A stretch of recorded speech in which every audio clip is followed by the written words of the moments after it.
Good evening. I'm Bud Driscoll, and welcome to another edition of Yesternews, brought to you by the Salina Journal. September 20th, 1959. Freddy Dunn is dead.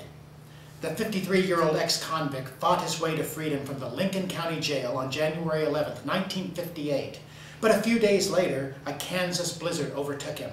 He died on a lonely riverbank 7 miles west of Ellsworth.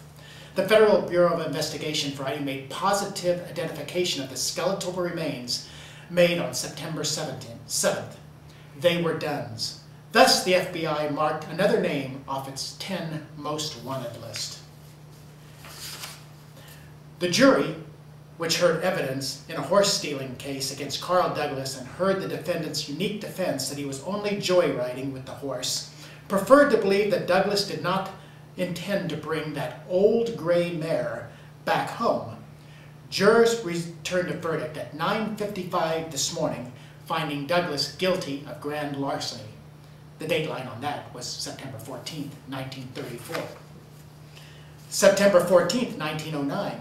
When members of the German evangelical Friedens Church at 12th and Walnut assembled Sunday morning for their special communion service, they found their pastor, the Reverend Rudolph A. Frederick, was missing.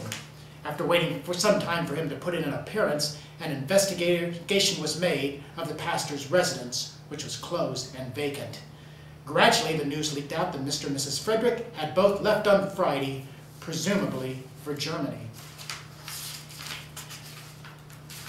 September 16th, 1909. The meanest woman in Salina has been found. Her young son committed a trifling offense the other day, and she was cruel enough to make him walk a block to cut a switch for her. She was not content with that and had to inform him to cut the best one he could find. The kid got even for the time by not returning until night, but what he got then he will never forget. September 20th, 1909. One of the most unusual suicides in the history of the county occurred at Gypsum City, 16 miles southeast of Salina, Sunday morning at about 9:30, when Mrs. Margaret Root, daughter of Mrs. A.A. Root, aged 17 years, shot herself through the heart with a .38 caliber revolver. The death is made particularly sad because of the fact this is the first time in the history of the county where a pretty young girl of this age has ended her own life. According to her parents, there is no love affair attached to her deed of yesterday, and she has always had the reputation of being a happy and amiable girl. Well, that's Yesternews for this week. Join us again next week and read more in Monday's edition in the Neighbors section of the Salina Journal. Thank you and good news.